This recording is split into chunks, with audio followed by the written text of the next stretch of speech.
رسول اللہ صلی اللہ علیہ وسلم نے یہ تدبیر فرمائی، فرمایا ان کے درختوں کو کاٹنا شروع کر دو، جو ان کا ذریعہ معاش ہے نا اسے کمزور کر دو۔ اب جب ان کے درختوں کو کاٹنا شروع کیا تو اب ان کی عقل ٹھکانے آ گئی کہ درخت اگر ہمارے کٹ گئے تو ہمارا تو ذریعہ معاش ہے باغات کھجوروں کے، پھر ہم کیا کریں گے؟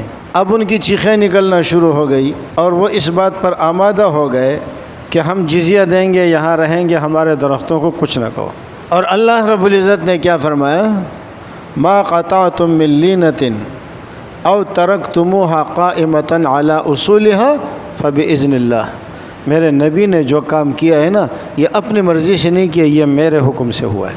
یہ اعتراض کرتے ہیں مسلمانوں پر، خاص کر اس غزوے کو لے کر کہ تم نے ان کے درختوں کو کیوں کاٹا، درختوں کا کیا قصور تھا؟